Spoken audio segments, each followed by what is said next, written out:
Happy New Year. I hope everyone's got off to a flying start. I'm Griffin, founder of Pupil Progress. This is the next installment of conversations with, effectively experts in the industry. I'm particularly excited today to welcome on our conversations Chris Misselbrook. So Chris himself, a former teacher, is going to tell us a little bit about his background. Founded Mind First Education, which is really exceptional service for schools, which we're going to dive in today. And today's theme really is about how do we look after our mental health as teachers. I'm particularly excited about this one because I'm a former teacher myself. I taught for 12 years. Those that listen to me speak, have heard that story, many times. Chris, I'd love an introduction, a little bit about what you do, how it all started, and then we're going to get deep into some conversation that's going to help the teachers out there. Thanks. Well, firstly, Brett, thank you for having me. I'm excited to be here. Done a few podcasts in the past, but particularly excited about this one because I know it's going out to specifically teachers, which is who I target and who I try and help. Teachers, leaders in education, reduce stress, improve their mental fitness, and ultimately all of that is to get better results for the kids, optimize the performance of our staff in order to put them in the best place to teach and lead to the best of their ability. So yeah, I'm excited to be here and open up the conversation. Well, I mean, I was speaking recently and I said to the group, it's important we understand that there has to be a little bit of a sales pitch, right? Why am I listening to you? Why would I listen to Brett? Why would I listen to Chris? So what I'd like you to actually share with the audience is a little bit about how you got started, what the passion is behind Mind First Education. And I know firsthand that someone here listens to this and says, right, now I'm listening now because I understand he's an expert and why he's an expert. So if you give us a little bit of a synopsis of why we would want to listen to you about teachers' mental health and reducing stress. Yeah, of course. So today's actually a really important day for me because 7 years ago, almost to the day, in fact, tomorrow is the anniversary of the time when I got signed off from work for being diagnosed with total burnout syndrome. And I was signed off for 2 months, and I was a leader at the time in a school. So I taught for 15 years and left this February from teaching full time to set up Mind First. And after I think it was 8 years, if I've got my maths right there, but I really, really struggled with my mental health. So I was a PE teacher and I was head of department at the time.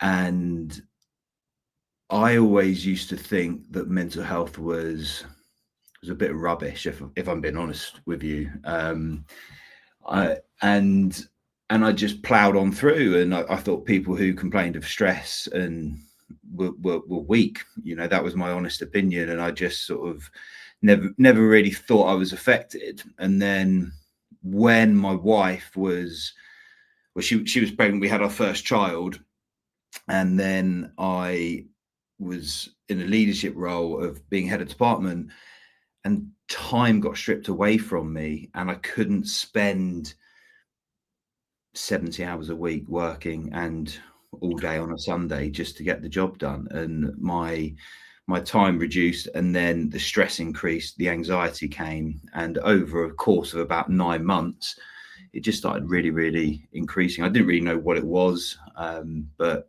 moving through life got harder and harder, and felt like I was just moving through treacle. Just felt sad all the time, and I was just really ineffective. It got so bad that I became numb. So this is what happens when you get to full kind of burnout syndrome. You just feel emotionally numb. So you don't even feel stressed or anxious anymore. You literally feel nothing. There was a scary moment when I turned up to a GCSE PE class and I had no idea what I was going to teach them. And I opened the door, unlocked it, went in. They sat down, did the register. I still had no idea what I was going to teach them. And the memory's a bit blank now. I don't really know how I got through the lesson, but I did. And I just didn't care. It was horrible. It was horrible. And that was closely linked with the time then that I admitted defeat. You know, that took a lot of courage, because we just power on through, and ended up going to the doctors, and they signed me off, and it was the best thing that ever happened to me. But the real crux of the story here is that when I was signed off, I remember once I had accepted the fact I was signed off, I then all the stress kind of went from me, because I knew I had by that time about 3 weeks where I wasn't going back. So I was initially signed off for a month, and after that time, or well, after about a week, I just reflected on my life. I was like, how on earth did this happen?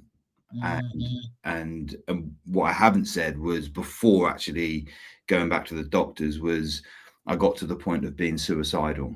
And that was a thing that was really, really scary. And I had suicidal thoughts, and I was like, something needs to change. And I said to myself, I never want to feel like this ever again. How do I do this? How do I make sure I never feel like this again? So I then just started researching the science of happiness and Stoicism, Buddhism, and everything I could to make myself feel better, and started implementing strategies and changing my mindset. And when after 2 months, so it took 2 months for me to really heal, and then I had a phase return and went back, and I taught full time, reduced my stress, and was happier than I've ever felt before. Happier, healthier, better teacher. And now I want to share that with others and have that impact on education. What I love about it, and the reason why I'm so excited about this conversation, is because the importance of either seeking advice from people or listening to people is, what is it you've been through that actually gives you the ability to understand this? And you've literally lived and breathed a teaching day.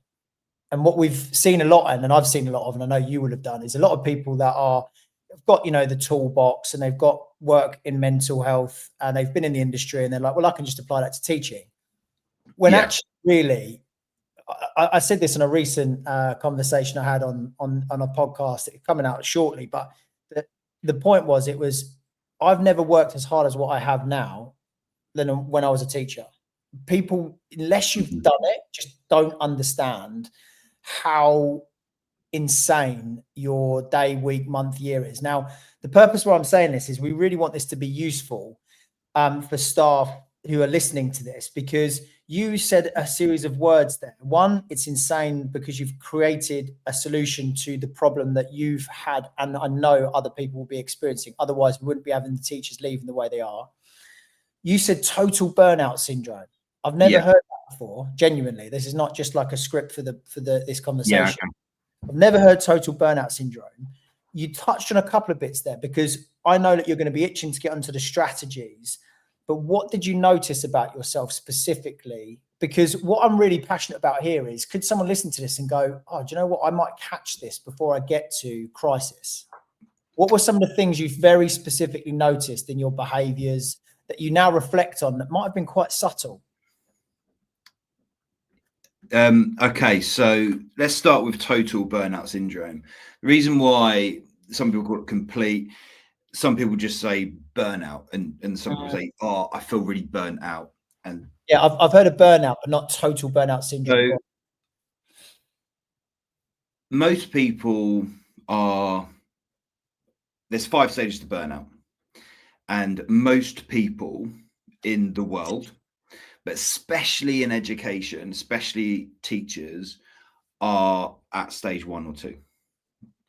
So total burnout is like stage 5, where you get, I became suicidal. Like, it got that bad that my mental health was so poor, my brain chemistry was so off, that the way of getting out of the situation was presented to me as ending my own life. Now, most people don't get to that stage. That is total red flag, kind of, this is going wrong. So I now think about the yellow flags, like catching things early before it gets to total burnout, because once you get to total burnout, you have to be fully committed to undoing that. Now, that's one of the things that I've created is a coaching program to reverse the reverse burnout syndrome. So take people from total burnout to hopefully eradicating burnout, but certainly sort of some of the earlier stages. But you can catch things early. So some yellow flags, just starting at how many hours a week you're working. Like, that is so key, because teaching's bonkers. Teaching is like no other career. And I think because there's no clear start and finish to the job that you're doing, you can always do more planning. You can always do a little bit more marking. And the perception is that is going to have a positive impact on the students' learning. But that's not always, and probably rarely, the reality, because you could do so much as a teacher, but then the students who come to your lesson after having 4 or 5 other lessons in that day, they're quite exhausted. So that they might not absorb all of the stuff that you've prepared. So doing a little bit less, not working as many hours. If you find yourself, as so many teachers do, and I think it's kind of, it becomes a habit, working on the weekends. My wife is a head teacher of a large primary school. She doesn't work weekends. When I went back to teaching full time, and then at some stage I was full time and doing lots of other stuff and raising my children, I didn't work a weekend. I was in a leadership position. I didn't work a weekend. I didn't work an evening, because that was a boundary that I put in place. I said no. I said, and we'll get onto some strategies in a minute, but and it's that habit, but also a belief. Sometimes we believe we should work on a Sunday afternoon because everybody else does. We compare ourselves, don't we, to what our colleagues at school do. And if someone comes in the staff room, I used to have this when I was working, it was really interesting. People, when I was quite a young teacher, in the staff room, people would compare how hard they worked over the weekend, not like in that way, but they'd say, oh yeah, I worked 2 hours on Sunday. Oh, 2 hours on Sunday. Oh, I could only dream. I was working all day on Sunday. And it's like, what? And I then was sitting there as a NQT at the time, listening to this. And these are like experienced staff. And I was thinking, oh my God, I didn't actually work at all on Sunday, but maybe I should be. And then I actually started working on the weekends, because I just thought that that's what we should be doing. And I thought that's what success is. Yeah. We'll have to. So yellow flags, like how long you work.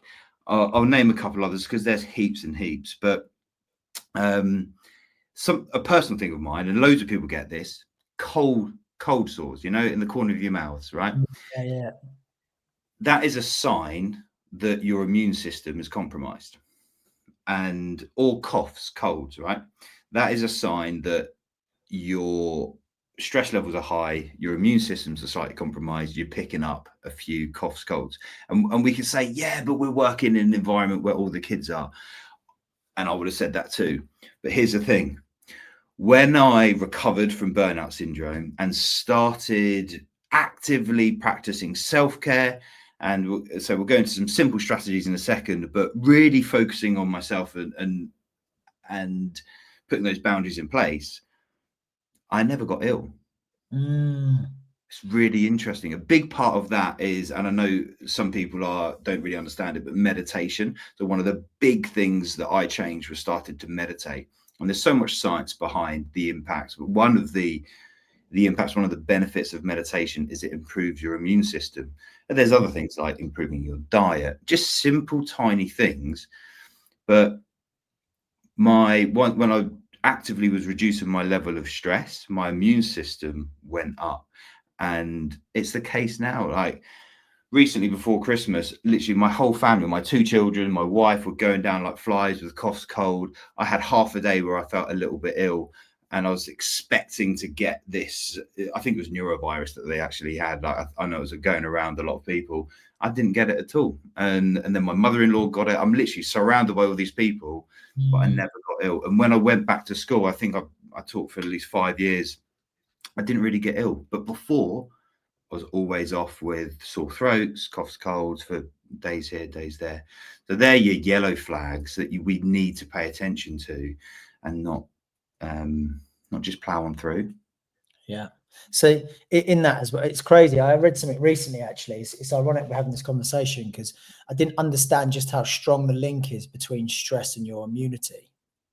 And I also didn't understand how strong the link between all three and the third is sleep. Yeah. So I've actually started to improve my holistic well-being by, rather than just kind of every day, I'm going to wake up, exercise, regardless of how I'm feeling. I'm now making sense checks. So like, right, actually, I'm actually going to be better off having more sleep than I am waking up and doing that exercise, because sleep is going to serve me better than doing that gym session. And I'll have to find another time for it. So I've started to prioritize actually sleep, because that also impacts on your stress too, which then ultimately stops you, it helps you fight infection, and then you're not helping, and then you're not run down, etc., etc., etc. I mean, yeah, this is all fascinating. And the thing is, I remember it as well as a teacher, you'd also be running on adrenaline so highly that it would almost be fighting your infections. And then when you actually came to the point where you wanted to relax, you then your adrenaline and your cortisol levels dropped, and then you just got chest infections and flus and colds. It was just this woeful cycle. I'm laughing because you're absolutely right. On Monday, I was in Birmingham and doing a workshop to a SEMH school, all their staff, 100 members, so all through school. And that is one of the things I asked them, because the session was on self-managed self-care, right? And the importance of individual people taking responsibility for their self-care, and then why it's important and how, and things like that. But one of the questions I asked them to put their hand up if this was them, was how that they spent at least the first few days or first week of the Christmas holidays feeling ill. And we're talking 25% of them put their hand up. And it's exactly what you said, that the adrenaline's fighting working for the immune system. The adrenaline comes down and then you just get ill. So you spend your holiday time, when you should be actively resting, recovering, recharging, ready for the next term, actually being ill. So many people finish Christmas feeling like they need another holiday to get over Christmas. Yeah. And I remember the vicious cycle, and that actually probably segues on quite nicely, because one of the things that you do in your work in education is coming into schools. Now, I know we're not going to cover all of them, and I think we're going to have to do another session to come back to some of them, but it would be great to hear from you now. Actually, what are some of the things that you can actively do as a teacher right now, tomorrow? Let's just say you listen to this next week, you listen to it, you happen to be on a live conversation, whatever it is you're doing. What is it I can do today or in the next week to start to really have an impact on either catching these yellow flags or feeling better about my day, feeling better mentally? Yeah, it's there. There's so much, and I think the challenge with giving blanket advice is it's slightly different for different people. So I do a lot of one-to-one coaching with teachers and leaders, and they all live slightly different lives, and we'll come up with slightly different excuses, right, as to why they can't do X, Y, and Z. So I think the first thing, it might sound a little bit harsh, and I don't mean this in a harsh way, but I just mean this in a sort of firm talking way, if you like. Stop making excuses for X, Y, Z. Stop making excuses for why you cannot do things that are going to improve your self-care, your mental health, because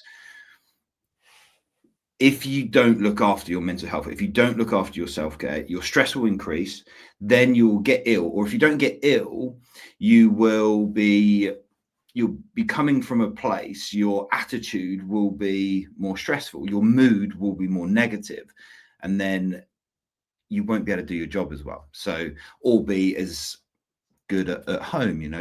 We bring our whole self home to our families, to our other halves, to our children, to our parents, whatever your age and whoever you live with, or if you just live on your own, to your friends and things like that, and they get the worst of you, whereas they should be getting the best of you, right? So the first thing I would say is stop making excuses for not being able to invest in your self-care.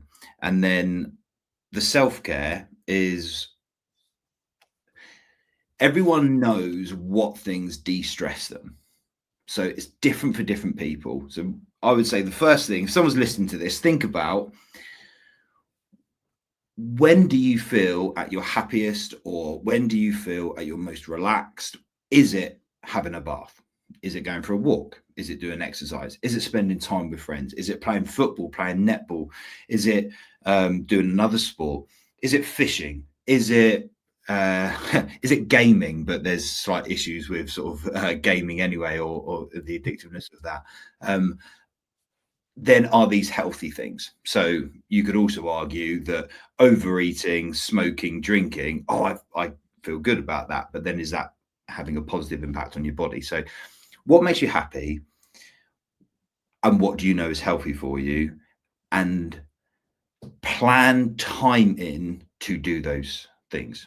So actively planning in time for yourself, for self-care, is crucial. I literally do this in my diary now. I will, on a weekend, I will plan in through like a month. I will look at it, and if I've got a busy month, I'll plan in time at the weekend of, sometimes it says in my diary, it's a joint diary between my wife and I, doing nothing. I actually block that in so that you can then choose what you do, whether it's read a book, whether it's go for a walk, whether it is just do nothing, give yourself some free time. But we don't actually plan in free time. We book ourselves up, and then we haven't got any time to do anything. We stress ourselves out. So planning in self-care. So can I ask you something there as well? Because I've always heard this, and I know a lot of people that maybe, listening to this would have heard this. What's the reason for it? Because I know it works. But someone will go, oh, yeah. But I've got friends that, it's so difficult for them to explain. So like, where is the time that you have for yourself? What does that do for you? That's what I want to try and communicate, because it's something that's absolutely invaluable. And I have a list of them. It's going to the gym. I really enjoy playing tennis, or if it's playing football. Golf is a way that I can actually disconnect because it engages my brain. I'm dyslexic and ADHD, so it really calms me doing something. Yeah. So, like, I know the things that make me happy. Doing those things, what's the outcome? I don't know if this answers your question, and if it doesn't, tell me. But what I thought of there when you were saying that is that by planning these things in and doing them, you're taking control of your life rather than your life controlling you. So you're being assertive. You're saying, I want to do, if you don't do this and you just work, then your job is taking control of you, right? Your job is leading you, and you're just a passenger in that ride. Whereas if you are actively planning stuff in, then you have a hard stop, you have a boundary of, actually, no, I'm not going to stay late. I'm going to give you an example. Okay. So a couple of years ago, I coached an ECT. They were in, I think I coached them after four weeks. They'd been teaching, and their head teacher actually put them in touch with me, and I coached them. They were working until 9 o'clock at night every evening, planning. And we worked through just some simple habits. And one of her self-care things that she loved doing, she stopped doing, was reading. And I said, okay, well, let's just have this one simple task, one simple goal, one simple action step of finishing your work, hard stop at 8 p.m. This is still crazy late, but it's an hour less than she was working, and then spend that 1 hour reading. What impact's that going to have on your life? She's like, well, that'd be wonderful. And I was like, well, just don't negotiate with yourself. Just do it. Yeah. Can you do that? She's like, well, yeah, I'll try. So she did. So that's 5 hours that she got the balance back of work and life, and 5 hours. But then I coached her 2 weeks later.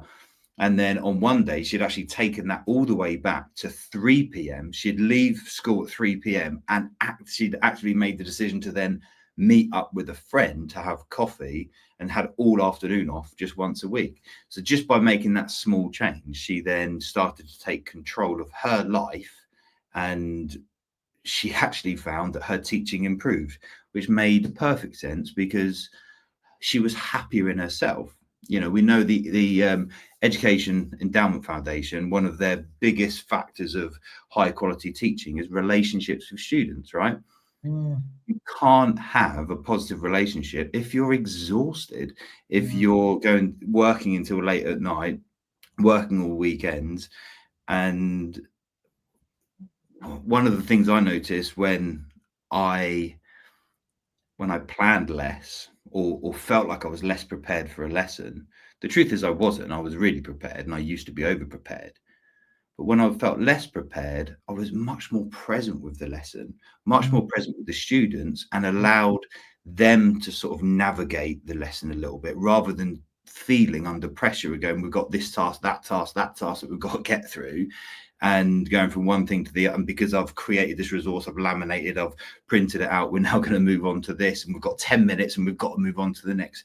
I was just much more calm and was able to actually differentiate on the hoof, if you like, because I was able to respond to their learning in the classroom. And because I had more energy and I was more present because I was working fewer hours outside of the classroom. So it actually made me a much better teacher. What's insane is, I'm guilty of this, by the way. So I'm not sitting here from this position, because I've started the year, albeit it's been a few days. So, well done, Brett. You've kept at it for 2 days. But the noticeable difference when I do have hard stops and I give myself that permission to go and do the things that give me rest and give me enjoyment, the noticeable difference in how I perform in the day is night and day. Yeah. Right. And it's difficult to get people to take enough action to see the other side. Now, I'm in that position at the moment where I have to remind myself of what that does for me and then go and do it. So it hasn't become a complete habit yet, which I'm working on. And it's incredible when you actually really see, oh, I finished today at 5 or 5:30 and I did something for myself the whole evening. And the next day, do you know what the madness of it is as well, Chris, is how much more I look forward to going to work the next day when I've had an actual proper break from it. Yeah, you do. Yeah. Yeah, Brett, that makes so much sense. Whereas because I starting this business, there's some weekends I'd work the whole weekend. And I'd get to Monday morning, I don't want to be here. I didn't want to be here. And then when I actually started to have weekends off and enjoy weekends, Sunday, I'm not just saying it, I was really looking forward to tomorrow morning. Stuff I want to get done. There's things I want to work through. I'm actually really looking forward to it. So I did notice there as well, you talked about lesson planning. This is actually quite pertinent for teachers. We had a little bit of a bit of a catch up before this, talking about potential topics of conversation.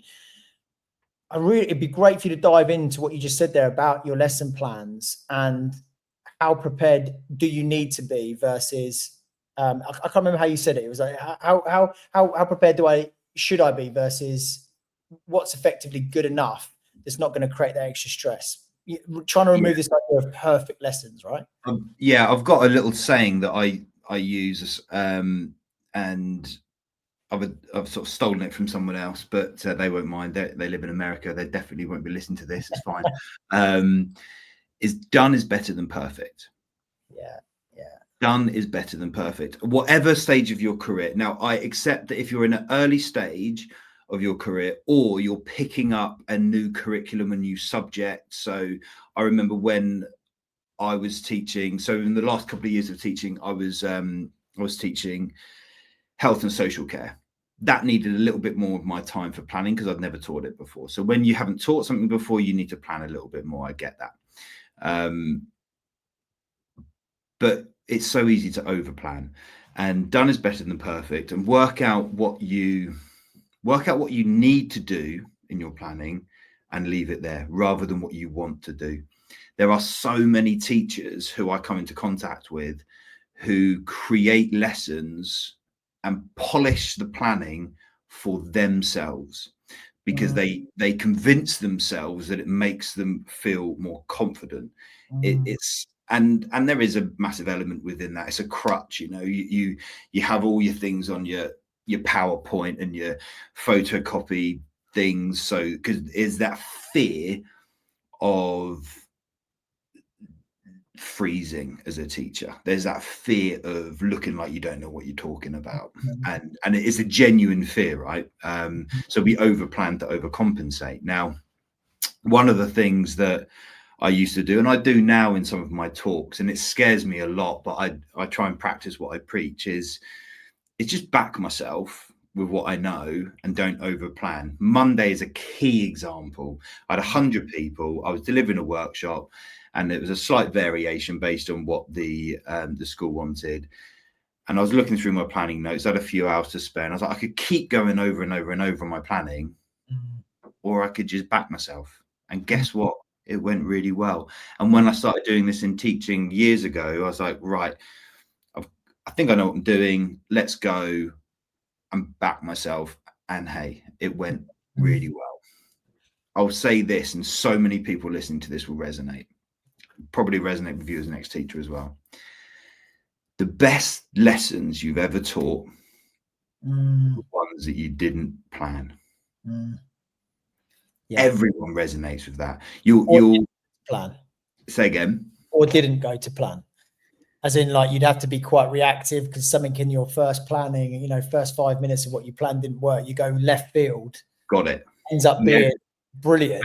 And then you're like, oh my gosh, that was brilliant, because you gave yourself permission to teach what you saw and just go with the class. So the strategy here for people who are thinking, yeah, that's fine, but I don't know how I do that, is every lesson, you know where you want the students to be at the end of it. So start with the end in sight, because too many people start at the beginning of the lesson and just, especially trainee teachers, and they just get through the lesson just to and keep the children active. And if they're active doing something and behaving, it's a success. And in many ways, and in many schools, that is true, right? But if you know what you want them, where you want them to be at the end of the lesson, it makes everything so much easier, because learning's not linear. You can go in all sorts of different directions to get to where you want them to be. And when you've got 30 kids, they might navigate their way to getting to that end point in 30 different ways, which is the joy of teaching. So trying to be flexible with how you teach, and you can be more flexible if you're not so planned, or if you have options. So I just used to have key questions, discussions, and I used to fill my rucksack, because as a PE teacher going around teaching everywhere, you're a bit nomadic, aren't you? Fill my rucksack, I used to call it the bag of dreams, with mini whiteboards, post-its, just lots of stuff that I could pull out as teaching aids. And I wasn't afraid to open up the textbook and sort of teach from that. Sometimes if I didn't know something, I was like, okay, that's cool, I'll just open that. You know, I had the PowerPoints there. If a PowerPoint has been created already for the lesson you're going to teach, just freaking use it. Like, don't recreate it and spend hours on it.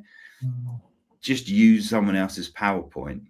Do it once or twice. It makes you feel really uncomfortable. It's like this was going to be one of my top tips, and is lean into the fear. Yeah. Lean into that feeling uncomfortable and ask yourself the question, what's the worst that can happen? And then ask yourself another question, what's the best that can happen? Now, if the answer to the best that can happen is I spend 1 hour less planning and the outcome for the students learning is the same, that's absolute success.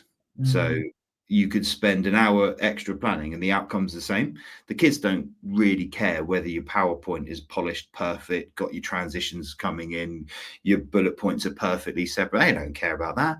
And nor does Ofsted, and nor does the exam marker, the examiner at the end. They don't care. But if you can spend an hour less planning and spend an hour more with your friends, family, or children, that's success. Yeah.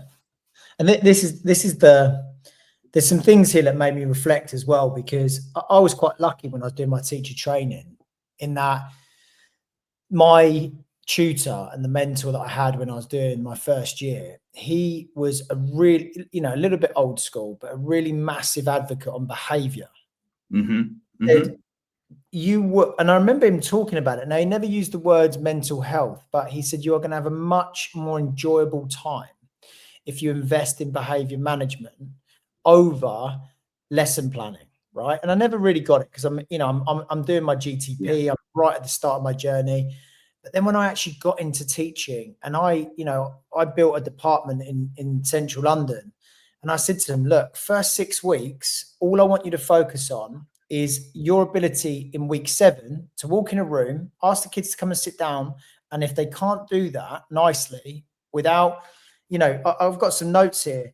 Can your class work in silence to give yourself a bit of breather? Right? Guys, great to see you all. We're going to spend 10 minutes working in silence on X. Right? Have you invested, because you were talking about, you had a great example about that 60 minutes of additional extra time lesson planning, when it's already planned and you go over it and over and over it. Or actually, on your list of things that are really important for you to do, is there 3 kids' parents that you're better off calling? Because then when you walk in the room, they're the 3 kids that aren't going to kick off and ruin whatever lesson you've planned in the first place, right? So it's like, absolutely, and that reduces stress of the teacher. And I don't know if this is off topic, but you're every week. So I started to get into a real positive routine, and I used to do this for me, and the byproduct was that it improved behavior. So at the end of every week on a Friday, so I used to stay late on a Friday. It was just my routine, and I used to make sure that, I suppose this is another strategy actually, make sure your Monday is planned and resourced before you leave on Friday. You then can relax on the weekend. Like, if you know your Monday is planned and resourced, you don't have to work on the weekend. Because so many people will go, oh, I'll worry about that planning on Sunday, and then Sunday comes and you start working 6 days a week instead of 5 days a week. So make sure your Monday is planned and resourced and printed on your desk, or on the ready to go. If you're a classroom-based teacher, set your classroom up if that's possible, if you haven't got a tutor or whatever, but just get everything ready for your Monday, and then on Monday you can worry about Tuesday.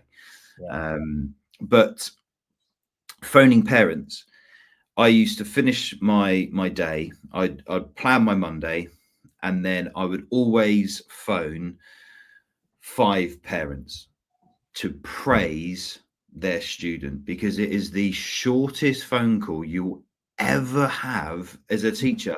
Because when you phone to challenge behavior, you get all the excuses, or you get the life story of why they behave like that, and then before you know it, you've lost 20 minutes of your life. But when you phone a parent or a grandparent or carer to say, sorry it's taking this long, but on Tuesday, so I'd never do it on Tuesday. So if someone did something well on Tuesday, I'd make a note to ring on Friday, and I'd then ring on Friday, say, sorry, I've been a busy week, but on Tuesday, your son, daughter did this, and it was fantastic. And I just wanted to say, you know, or they made so much progress, or they did this, or they didn't kind of. And it sounds a bit odd, but I did that for me because I wanted to leave Friday loving my job, having something positive. I knew I always had something positive to look forward to on Friday, the last thing I did before I left school. But I also knew it was going to make their weekend. And this is the key thing, like putting out good stuff. And I just imagined them sitting at the dining room table on a Friday evening, having that conversation. Mr. Misselbrook phoned and he said, "You've done this really well. We're so proud of you." Sets them up for an amazing weekend. Then the child comes in on a Monday morning buzzing, and then that just has a ripple effect, like that positivity. And it's what you said about behavior. You get, you know, positive behavior from that. Catch them being good. You know, that's a nice little saying. Yeah, I mean, what I like here is these are all actionable things, and something you mentioned previously, which was right at the start, that I'd like to actually circle back on, because it's starting to pull back through. Now, I know we've got roughly around about kind of 8 or 9 minutes. Yeah, absolutely. It's fine. That word boundaries, right? Yeah. Now, time, and this is the challenge that I want us to work through, because I know that we've got really great conversation points here, which is, okay, Chris, Brett, you're asking me to, you know, cut my hours, but have you seen my to-do list, right? Have you seen what I've been asked to do, by when, etc., etc.? So what I want to talk about is, we understand what boundaries are. There's been a lot around social media. There's been a lot of experts talking about the importance of boundaries in relationships, in work, everything like that. What are the ways that we can actually exert those boundaries? What is it, the ways we can actually enforce those boundaries and actually do it in a way that isn't confrontational, aggressive? You get labeled as a blocker, or you get labeled as someone who's, you know, difficult or challenging. How do you, because I've got one strategy I definitely want to talk about that worked for me personally when I went through some difficult times from a mental health perspective. I'm really interested to see what your thoughts are on actually, you know, asserting those boundaries. Okay, so first of all, I want to talk about a strategy of effective prioritization. So we'll link this to boundaries. There is a really simple Stephen Covey's time management matrix, a grid with four squares, but basically we're splitting things up into things that are urgent and important, urgent and not important, not urgent but important, not urgent and not important. Bear with me 2 seconds. What's top left? I'm drawing it now. What is it? So top left is urgent and important. So they're the things you got to get done. Yeah, and the next window, because someone's to the right of that, you'll have urgent and not important. Yeah. Then down below you'd have not urgent but important. Yeah. And then you'd have not urgent and not important. Yeah. And when you know, you could I used to have this laminated A3 up on my desk, pinned up, right? So when someone came to me and said, "Could you do this?"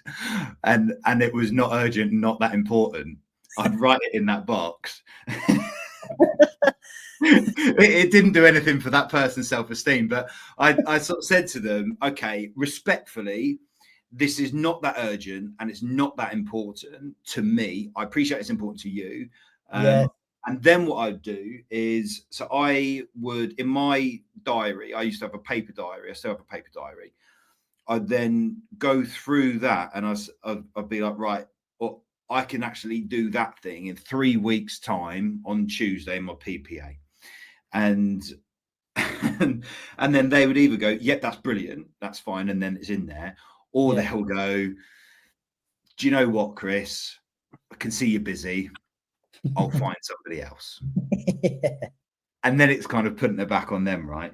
No longer the yes guy, right? Which is crazy. Yeah, and I think if you start doing everything for everyone, everyone will come to you because you're that person, which then puts so much pressure and stress on you. So I did a workshop at a conference recently, in October, actually. It feels recently, it was quite a while ago, for a multi-academy trust. And the workshop was really well attended, was assertive communication, how to say no nicely. And if you don't prioritize your time, if you don't have a clear diary, you can't work out where your time is, and then you can't be that, it's hard to be that assertive with your work stuff. So, you know, I used to put stuff in, I used to literally schedule every moment of my day. So when we have non-teaching time, I would put the specific task that I was planning to do in that slot, because I'd work out how long I wanted to spend on each task and then put it in. So say like mock exams. So when you have mock exams, especially if you're a core teacher and you teach like 3 Year 11 classes, you've got hundreds of papers to mark. Just it's when you look at the stack of paper, it's really overwhelming. But when you then start putting in your PPA time, okay, I want to, in that slot, I'm going to mark 10 papers, 5 papers, whatever it is, because I think each paper is going to take me this amount of time. And then you might decide to work through break or lunch to just so that you can get home. I used to do this quite a bit. And then I'd schedule that into my diary. So then when, and this happened a few times, a senior leader approached me and said, can I meet with you about this? And I'd say, can I meet? Okay, when? Can I meet with you at lunchtime? Actually, no, because I've scheduled in to mark my 5 mock papers. But what I would say to you is, if I complete those 5 papers before the end of lunch or before the end of this PPA, I'll come and find you. So it was prioritizing my work. Yeah. But not saying no, saying, of course, I value what you know, if it was a safeguarding issue, very different, clearly. But it's just a way of communicating to other people. Actually, I have really important things to do as well. I know that you are a senior leader and I'm a middle leader. However, if I don't achieve my goals of the day or the week of my tasks, I'm going to either be late for picking up my children, or it's going to impact on my self-care. And I think there's ways of just communicating. You don't have to be horrible about it. And then, you know, you mark the 5 and then go and find them. And because sometimes people steal your time. People work in hour slots in schools. They think meetings should last an hour. It's really weird. So they say, oh yeah, we'll meet at this time, and then you're with them, and they might just talk on and on and on. You don't really get anything done, and it's, before you know it, it's an hour. So that's why I started flipping things and getting what I want to do first, so that it reduced my to-do list, and then went and spoke with others. What's interesting there is that I can give another example to also share and actually give more credence to what you're saying, which is, I used to, it's strange. Everyone talked about managing up, and this was really important for my stress levels too, right? And the questions I would ask to people listening to this is that window, and I'm sure it's called something else as well, but what you've just, you know, the urgent, important, urgent, not important, not urgent, but important. And then the last one, which is not urgent, not important. When do you spend time? And that's the discipline there, is to say, well, when do I actually carve out time to do that? So what I would go through my to-do list on a Friday, and I would say, right, these are the things that are, now I didn't use this methodology, but it was pretty similar. It was like, right, what things are going to bite me in the backside come Monday morning? What's going to really kill me come Wednesday? Then I would strategically plan that. But what I'd also do is put time next to it. Now, this was the interesting conversation, because I would go into my vice principal's office and I would say to him, you know, he'd go, right, this needs doing, this needs doing, this needs doing. I'm saying, no problem. I'm on board. I'm up for this collective responsibility, but you've asked me to do X, Y, and Z. Which one? And this is the thing I also wanted to share. Which one don't you want me to do? Which ones do you want me to take off the list? Yeah. Now, I'm happy if you are, is this, now it was crazy. After about maybe 7 or 8 weeks, I would sit down in the meeting and he'd say, look, Brett, these are things I need you to get done by Friday next week.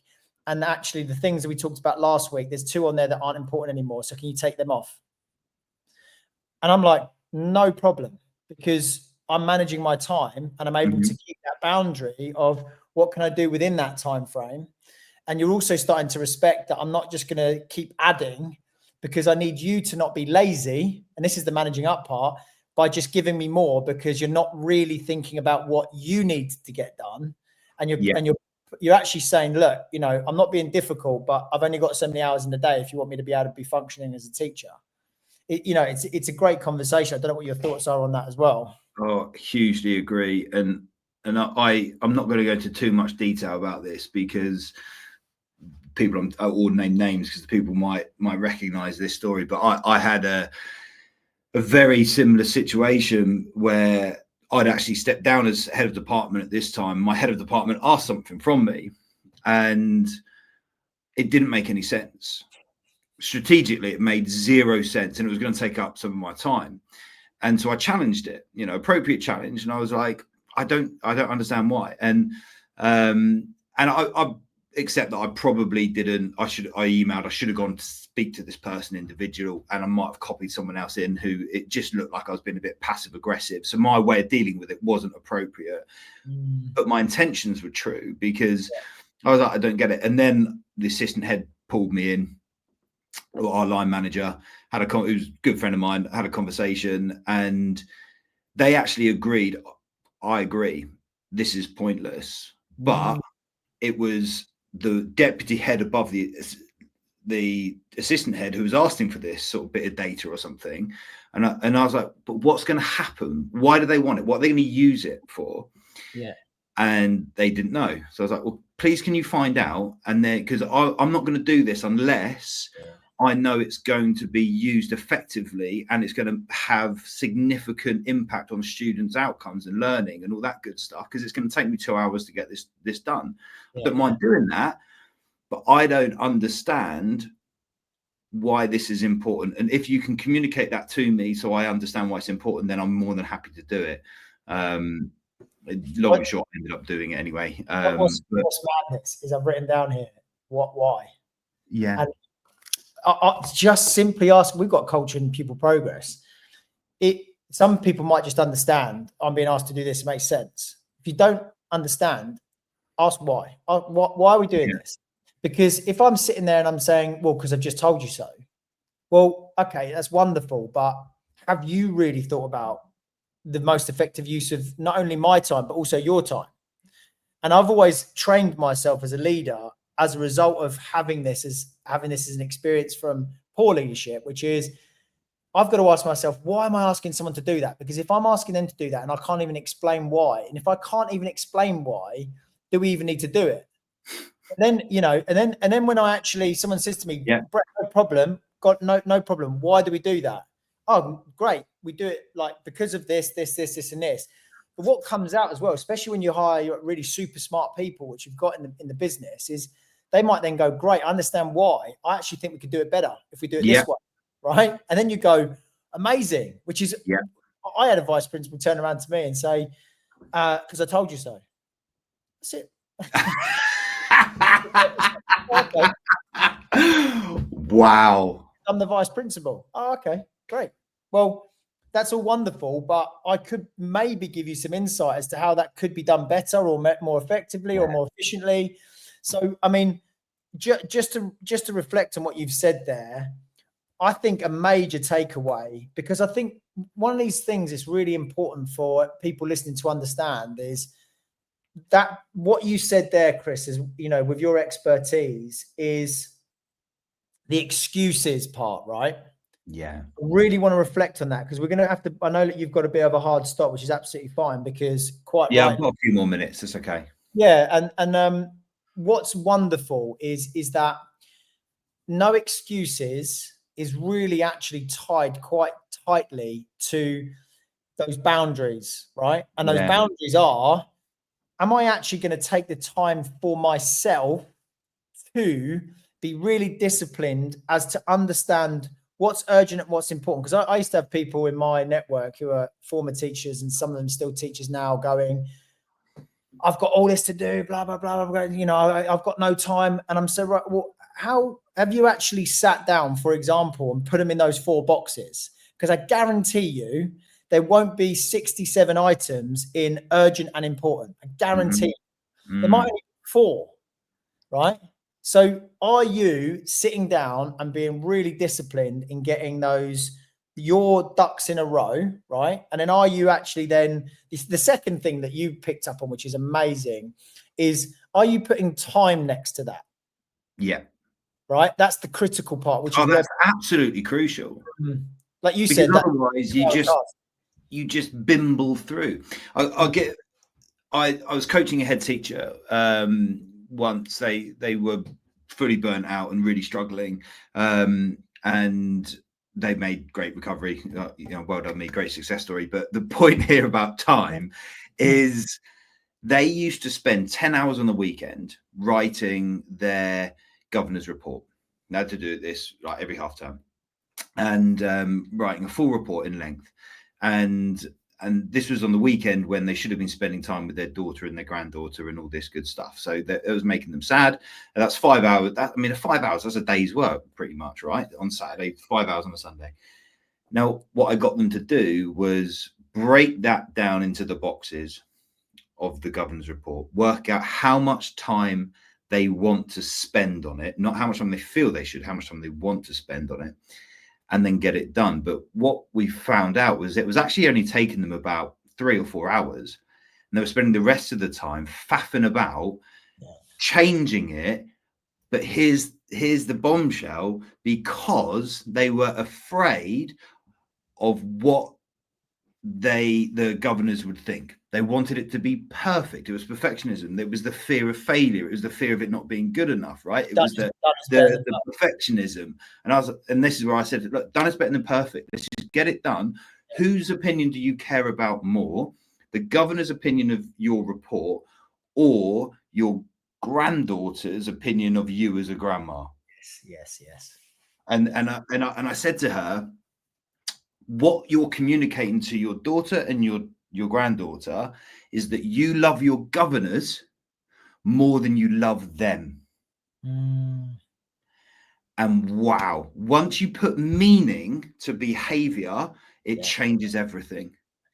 Guess how long it took her to do the next governor's report? Well, I don't know. 2 hours. Yeah. I was going to say. And she did that governor's report in school time. Yeah. Once she stopped making excuses. Once I woke her up to the reality, and then that's 10 hours of time she spent with the people she loves the most. And that's what we forget as teachers, is as we make excuses, we convince ourselves that we should do all this work, and it doesn't actually have the impact that it costs us in time. So we might spend 2 hours doing something, governor's report, and it has the same impact relatively as 10 hours, you know. And actually the governors in this situation, they were really grateful, because there was less in each box. They could read it quicker, and they got the key information. And that was she got positive feedback for spending less time on it. I was like, come on. But it's self-belief. It comes down, like, just skirting right back to burnout syndrome. Every single person that I've coached to avoid or recover from burnout syndrome, the key to doing that is working on people's self-belief.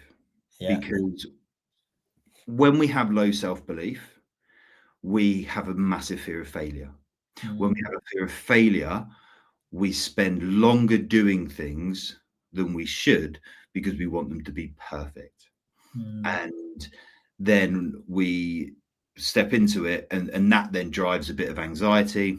But if you work on your self-belief, and a really good strategy for people to work to it, like, it works every time. Like, what we do in life is we focus on the things that we do wrong. We focus on our failures, and we don't focus enough on our successes. So what I get my clients to do, who I coach one-to-one, is every day write down. So there's lots of stuff we can do for positive psychology, and we haven't really got into the crux of the neuroscience of mental fitness and stuff, mental health here, but I wanted it to be quite accessible for people, you know, some of the softer stuff. But this is based on neuroscience, but I won't go into the detail of that. But every day, if you just write down one brag, right? One reason why you are awesome, one real success of your day. And it feels so uncomfortable, Brett. I tell you, like, people hate it because it's not what we do. But the opposite of that, so this is like self-love, right? Self-celebration. But the opposite of self-love and self-celebration is self-sabotage. And I'm not saying put it on Facebook, put it on Instagram, do a little reel how amazing you are. I'm saying just have a little book next to your bed. And before you go to bed, just write down 1 to 3, you know, there's lots of gratitudes and positive, but I'm talking about self-belief here. To raise your self-belief, write down one thing you did that was brilliant. And it doesn't have to be at school. It could be any element of your life. It could be a conversation. It could be you got through it, whatever. It doesn't really matter. The point is you're training your brain to celebrate your successes, and that will raise your self-belief. And if you can raise your self-belief, you immediately can then execute your boundaries better. It reduces your need to overwork, and it reduces the chances of you experiencing burnout syndrome and or just high stress, you know. So that would, I know we're close on time, but that would be my one key. Like, if you do nothing, if you're listening to this podcast, go, yeah, resonate with all of that, and then tomorrow you do nothing, like, then the hour you've spent listening to this podcast is as like much of a waste of time as the extra hour that you've spent on planning, right? Yeah. But if you do one thing to raise your self-belief, just have a self-belief book, write down one, have a brag book, write down one brag every day, and do that for 21 days, do it for 90 days, and just watch your entire life change. Yeah, it's crazy. It's crazy, tiny things. And you know what? Like, I think that's a really good place to wrap up there. And the reason why I'm saying that is there's a nice little tie-in, because I actually promised myself, I don't know if you remember what I said at the start of this. You're going to the gym. I promised myself I was going to go to the gym at 5 o'clock, which is a little bit over, which is fine. I'm still going to go. I promised myself I'm going to go to the gym at 5 o'clock because it's just nice to go and just do a nice workout. You know, it's a nice place to be. It's my happy place. So I'm going to have my smug moment. That'll be my brag as well, that I've managed to not only do a full day and get to the gym. I do want to make sure, though, people know where they can find you. Obviously on LinkedIn, Chris Misselbrook, Mind First Education. Where can they find you outside of LinkedIn too, Chris? So Instagram. So I've literally 2 days ago set up a new Instagram account. Right. And I would love some more followers. That would be really nice. I think I've got 18 at the moment, so it's really ego boosting. That is at Teacher Stress Coach on LinkedIn. At Teacher Stress Coach. Teacher Stress Coach on Instagram. Sorry. Could be teachers. Let me just double check to get that absolutely clear, because as I say, I've only set it up a couple of days ago. I have also, Teacher Stress Coach on Insta. On Instagram, great. Teacher Stress Coach on Insta, and then also your actual website is Mind First. Is that right? mindfirsteducation.com. Yeah, and people can email me through that. If do you know what'd be really nice is if anyone listens to this and there's been anything that one thing that they're going to go, yeah, I'm going to take that away actually, and that's going to make a difference. And then if it actually makes a difference, I'd love to know, because that just adds meaning and value to what I'm putting out there. And that would be lovely. And equally, if, you know, I do a lot of work with schools, partnerships, mental health first aid, training for teachers, for senior leaders, one-to-one coaching, loads of good stuff, talks, conferences. If anyone is interested, it would be lovely to have a conversation with people about how I can support them, you know, better in the UK. Or if anyone's listening to in Dubai, I really fancy a trip to Dubai. So if you could hook me up with that. I'll come out there with you and try and get on some schools out there as well. Love it. Right. Well, Chris, I really appreciate your time. I'm looking an absolute pleasure. I think we need to do some more of this because there's some things I know we'd have been definitely keen to get onto. But until the next episode, have a lovely evening. Enjoy the rest of your week. We'll speak soon. Nice one. Lovely. Take care.